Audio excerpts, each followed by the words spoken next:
You all. For the record, I am Delegate Michelle Guyton from District 42B in Baltimore County. And I am sad to be presenting my last bill on Ways and Means this year. Don't applaud.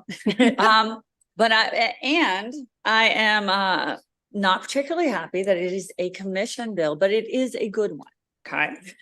So I come before you to request your favorable support on House Bill 1261 to form a commission on access to high quality early childhood education and childcare for children who are in the 0 to 3 age category. This commission is modeled after a commission that this committee worked on a couple of years ago to study access to pre-kindergarten that also informed the blueprint. But this one specifically targets those younger children because that is a serious childcare crisis in our state and country. The genesis of this legislation, I have to give credit to the wonderful women of the Women's Legislative Caucus and the subcommittee and the support that our president, Delegate Patterson, has given us in that, and those of you who have been part of those conversations. But what we found this year while we were meeting as a group with so many different advocacy groups and departments and brilliant practitioners was that we needed more of that. And we needed to get them all into the same room to solve some of these very complicated problems. You all know that if I thought I had the answers, I'd have a bill that would try to solve it. I do not. So this is a collaborative effort, and I hope that we can continue that so that we can bring all the stakeholders to the table regularly and make recommendations. And I'm also requiring them in this bill to develop a strategic plan to help Maryland better serve our families and children under 3 years old. There are a couple of amendments to this bill that you, I believe, have all of them in front of you or close by. One is that we added some members of the commission because they asked us to, and they were supportive of this bill. We did remove one because we didn't hear from them after they initially said they wanted to be part of it. And then we gave the commission an extra year to do its work. So please let me know if you have any questions. I'm happy to answer them, but I do ask that you will move forward on House Bill 1261 so that we can start getting some of this work done in a very methodical way. Thank you. Great. Thanks to the esteemed members of the Ways and Means Committee for this opportunity to enthusiastically support House Bill 1261. And kudos and a big thanks to our sponsor, Delegate Guyton, and the many amazing women of the Legislative Caucus co-sponsors. I'm Christina Push, Executive Director of the Maryland State Child Care Association and co-chair of the Office of Child Care Advisory Council. House Bill 1261 is an important piece of legislation that establishes a strong, comprehensive commission of highly engaged experts, stakeholders, private and public agencies to study and report on implementing universal access to quality early childhood education for our youngest citizens. Childcare for children birth to 3 is difficult to find, with many parents on wait lists and the most expensive of all age groups to care for due to strict staff-child ratios, regulations, and rising wages. Birth to 3 is a critical time of development and requires our attention because according to the Harvard Center for the Developing Child, 90% of a child's brain's development has happened before the age of 5 and 10% of brain development after the age of 5. This commission can focus on the importance of recruitment and retention of a qualified workforce with better pay to educate our young learners, which are barriers plaguing the childcare industry. The commission is charged with reporting on the very real consequences and impact that Maryland's expansion of universal pre-K will have on the birth to 3 families and childcare programs, such as more closures, less access, and increased costs for infants and toddler slots, which must be considered, documented, and mitigated. The bill creates space to review what Maryland is currently doing, such as review the new cost of care surveys MSD will be rolling out, the impact of Montgomery County's new grant program to provide additional funding for infants and toddlers, and how other states are tackling these issues. For example, our neighbors in DC developed the Under 3 DC Coalition with big dreams for DC's youngest children. Childcare is an economic and equity imperative, and the workforce behind the workforce. We can not only focus efforts on expanding pre-K in Maryland, we must build capacity for all childcare with good legislation like HB 1261 to take a statewide deeper dive and make recommendations that could become legislation in the future. MSCC urges a favorable report. Thank you. Good afternoon, Madam Chair, Madam Vice Chair, members of the committee. Ellie Cowan on behalf of SEIU Local 500 in support of HB 1261. SEIU Local 500 represents over 20,000 workers throughout the DMV, including the childcare workers in the state of Maryland. Our members are vital to the well-being of children in this state. Thank you, Delegate Guyton, for introducing this important legislation. Childcare is the backbone of the economy. The industry has yet to recover from the devastating effects of the COVID-19 pandemic, which resulted in a record loss of childcare providers.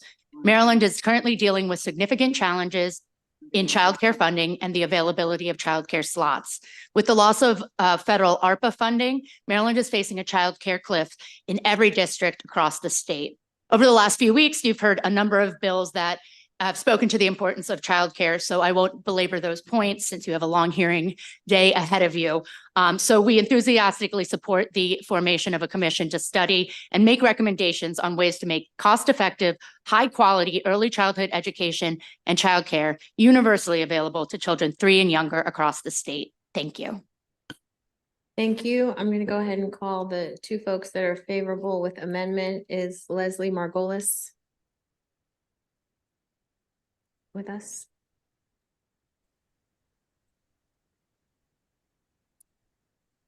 Yeah. Can you hear me?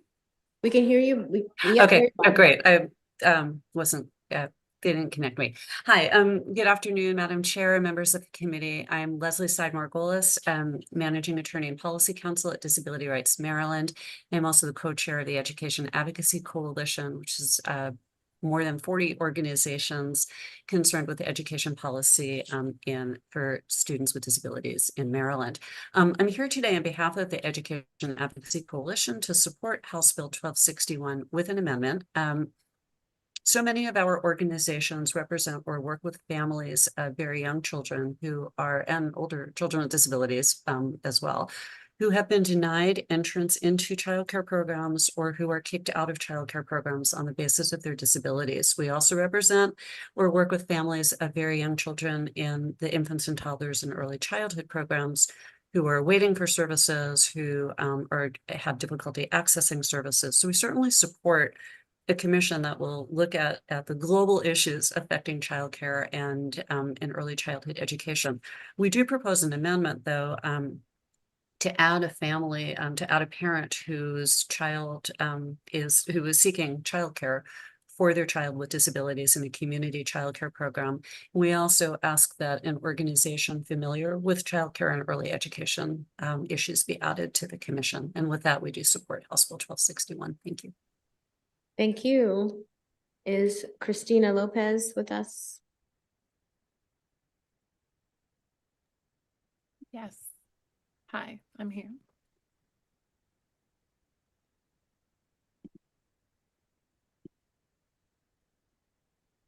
Hi, Ms. Lopez, whenever you're ready. Hi. Good afternoon, esteemed delegates. My name's Christina Lopez. I serve as the president of the Maryland Association for the Education of Young Children. As an educator, a mother, and advocate, I am pleased to testify in support of House Bill 1261 and the proposed amendment to include Maryland AOIC in the commission. With firsthand experience as a mother of a child with autism, I understand the profound impact that the early childhood education and care can have in a child's development and their future trajectory. Representing Maryland AOIC, I want to express sincere gratitude for the recognition of including our perspective, which is an organization made up of more than 1,800 educators, allied professionals, and families. And we promote high-quality early learning for all children birth through age 8 by connecting practice, policy, and research. And we are excited to begin these conversations. This work in early childhood is deeply rooted in social justice principles, ensuring equity and opportunity for all children, regardless of their background or their circumstance. By including diverse perspectives from across sectors, we can collectively address systemic barriers and promote inclusive policies that support the well-being of every child in Maryland. So I urge the support of the House bill with the inclusion of the amendments, and we thank you for this work. And we look forward to working collaboratively to get it right from the start, ensuring that all children and families have access to the resources and the opportunities that they need to thrive in their earliest years and beyond. Thank you. Thank you. Committee, are there any questions? Okay, seeing none, thank you all very much. And Thank you very much, Madam Chair, Madam Yeah. Vice Chair. That concludes the hearing on House Bill 1261.